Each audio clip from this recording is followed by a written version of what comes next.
Bismillahirrahmanirrahim. Assalamualaikum warahmatullahi wabarakatuh. Alhamdulillahirabbil alamin wa bihi nasta'inu ala umuri dunya waddin. Wassalatu wassalamu ala asrofil anbiya'i wal mursalin sayyidina wa maulana Muhammadin wa ala alihi washabbihi ajmain. Langsung saja to the point. Adanya saya di sini ingin mempresentasikan tentang akhlak dan menafsirkan surat Al-Azhar ayat 21. Yang pertama-tama penjelasan dari kata akhlak. Kata akhlak berasal dari bahasa Arab, yaitu al-khuluq, yang berarti tabiat, perangai, tingkah laku, kebiasaan, kelakuan. Dan menurut istilahnya, akhlak ialah sifat yang tertanam di dalam diri seseorang manusia yang bisa mengeluarkan suatu dengan senang hati tanpa memikirkannya terlebih dahulu. Namun dalam Kamus Besar Bahasa Indonesia (KBBI), akhlak berarti budi pekerti ataupun kelakuan. Dan adapun menurut para ahli, yang pertama menurut Ibnu Maskawi, menurutnya yaitu akhlak ialah halin nafsi da'iyatullah ila af'aliha min ghairi fikrin wala ruwiyatin, yaitu sifat yang tertanam dalam jiwa seseorang yang mendorongnya untuk melakukan perbuatan tanpa memerlukan pemikiran dan pertimbangan. Dan adapun menurut Abu Hamid Al-Ghazali, akhlak ialah sifat yang terpatri dalam jiwa manusia yang darinya terlahir perbuatan yang dilakukan dengan senang dan mudah tanpa memikirkan dirinya serta tanpa adanya renungan terlebih dahulu. Dan yang terakhir menurut Ahmad bin Mustafa, akhlak merupakan suatu ilmu yang darinya diketahui jenis-jenis keutamaan, di mana keutamaan itu ialah terwujudnya keseimbangan antara tiga kekuatan, yakni kekuatan berpikir, marah, dan syahwat ataupun nafsu. Lanjutnya, penjelasan tentang etika. Aristoteles mendefinisikan etika sebagai suatu kumpulan aturan yang harus dipatuhi oleh manusia. Jika etika diartikan sebagai kumpulan peraturan sebagaimana yang diungkapkan oleh Aristoteles, maka etika perdagangan dalam Islam dapat diartikan sebagai suatu perdagangan yang harus mematuhi kumpulan aturan-aturan yang ada di dalam Islam. Pemakaian istilah etika disamakan dengan akhlak. Adapun persamaannya terletak pada objeknya, yaitu keduanya sama-sama membahas baik buruknya tingkah laku manusia. Segi perbedaannya, etika menentukan baik dan buruknya baik dan buruknya manusia, tolak ukur akal pikirannya. Sedangkan akhlak dengan menentukan tolak ukur ajaran agama, Al-Quran dan Al-Sunnah ataupun hadis. Sementara dalam bahasa Arab, etika dikenal juga sebagai akhlak yang berarti budi pekerti, perangai, tingkah laku, dan tabiat. Sedangkan secara istilah, ada salah satu ahli, menurut para ahli, yaitu menurut Hamzah Yakub, etika adalah ilmu tingkah laku manusia yang berkaitan dengan prinsip dan tindakan moral yang betul, ataupun tepatnya etika adalah ilmu yang menyelidiki mana yang baik dan mana yang buruk. Selanjutnya itu ada definisi tentang moral. Pengertian moral secara umum adalah suatu hukum tingkah laku yang diterapkan oleh setiap individu untuk dapat bersosialisasi dengan benar sesama manusia agar terjalin rasa hormat dan menghormati. Kata moral mengacu pada baik dan buruknya perbuatan manusia. Definisi moral secara etimologi.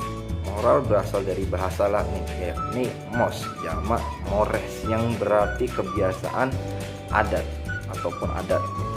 Kata mos atau mores dalam bahasa Latin sama artinya dengan ethos dalam bahasa Yunani. Di dalam bahasa Indonesia, kata moral diterjemahkan dengan aturan kesusilaan ataupun istilah yang digunakan untuk menentukan sebuah batas-batas dari sifat peran lain, kehendak, pendapat, atau batasan perbuatan yang secara layak dapat dikatakan benar, salah, baik maupun buruk. Nah, berikut akan lanjut masuk ke penafsiran Al-Azhar. Nanti kita kait mengapa akhlak dan surat Al-Ahzab ini bisa bersangkut paut satu sama lain. Berikut penafsiran ayat Al-Ahzab ayat 21. Sebelum kita menafsirkannya, lebih baik angkanya kita membacanya dahulu ya. Bismillahirrahmanirrahim. Laqad kana lakum fi Rasulillahi uswatun hasanatul liman kana yarjullaha wal yawmal akhir wa dzakarallaha katsira. Al-ayah. Yang artinya, sesungguhnya telah ada pada diri Rasulullah SAW itu suri teladan yang baik bagimu, yaitu bagi orang yang mengharap rahmat Allah dan kedatangan hari kiamat, dan dia banyak menyebut nama Allah. Nah,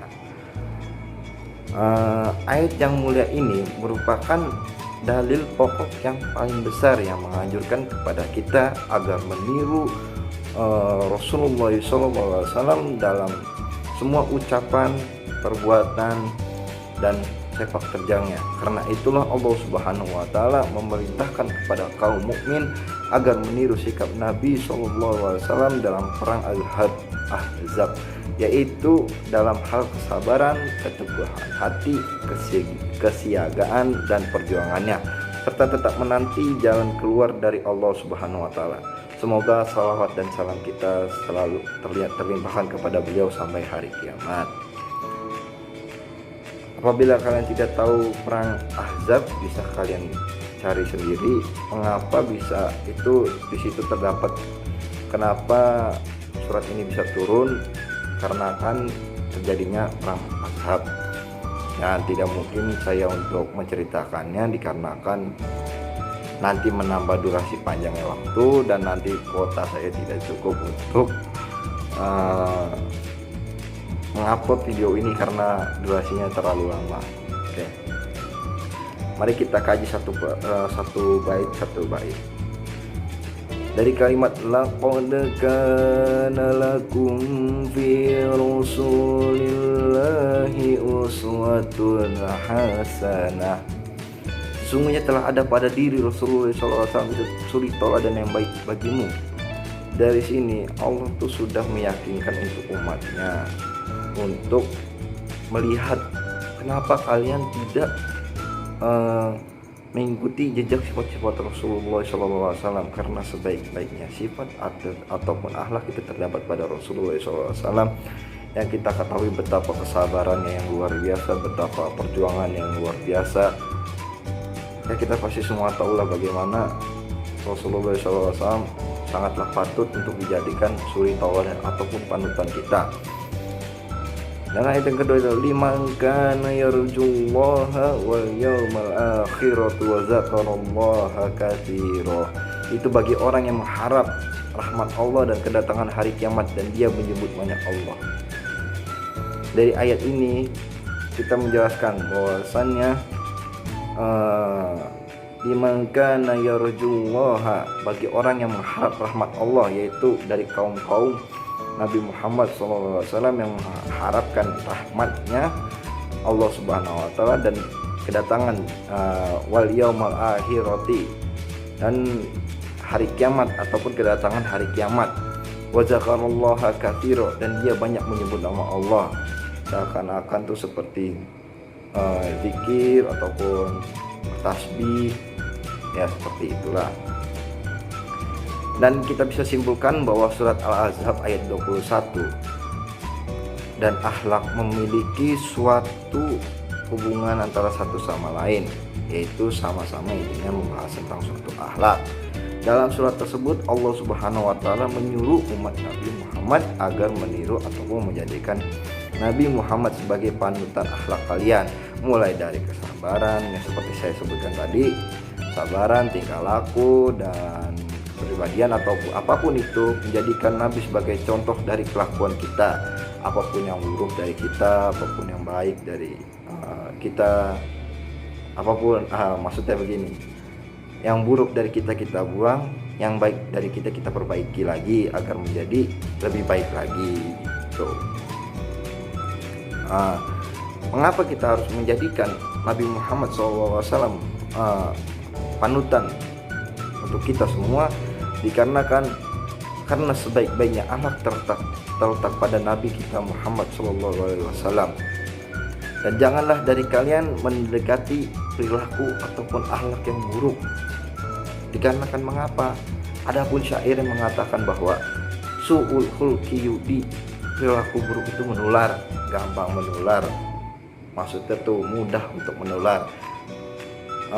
Layaknya seseorang untuk diajak, ya seperti ya kita bisa lihat ya, anak-anak sekarang gitu gimana terhadap ya hormat pada gurunya terlebih dahulu lah. Banyak anak murid sekarang yang asal ngomong ke gurunya tanpa memikir lebih dahulu gitu, yang ngomong itulah inilah, dikarenakan mereka tidak dididik akhlaknya terlebih dahulu dan hanya bergaul dengan orang-orang yang salah. Akibatnya mulut mereka tuh hanya ikut-ikutan saja, dan akhirnya menjadi kebiasaan mereka dan menjadi kebiasaan yang buruk. Seperti layaknya istilah seperti ini, apabila kita berteman ataupun berdekatan dengan orang jualan parfum, maka kita akan terkena wangi-wanginya, akan menempel wanginya kepada kita. Dan apabila kita mendekati tukang besi, maka oli ataupun bau-bau keringat ataupun baunya menempel pada kita. Layaknya seperti itu, apabila kita berkawan dengan teman yang baik, maka baiknya akan menular untuk kita, dan kita pun akan menjadikan contoh bagi kita juga karena dia bersifatnya baik. Dan apabila kita mendekati orang yang buruk, maka kita akan selalu diajarkan dengan buruk dengan dia yang kita dekati. Maka dari itu, jagalah akhlak kalian, karena akhlak itu lebih baik daripada emas ya. Al-akhlaku asmanu minaz zahabihi, kalau tidak salah. Akhlak itu atau perilaku atau adab itu lebih baik daripada emas. Oke, mungkin cukup sekian. Apabila ada kesalahan kata ataupun berlibat-libat kata ataupun kata-kata yang susah untuk dipahami, mohon maaf sebesar-besarnya. Dan apabila itu kata buruk itu datangnya dari saya, dan apabila itu perkataan yang baik ataupun bermanfaat itu datangnya dari Allah Subhanahu wa taala. Oke, cukup sekian dari saya. Wassalamualaikum warahmatullahi wabarakatuh. Sayonara.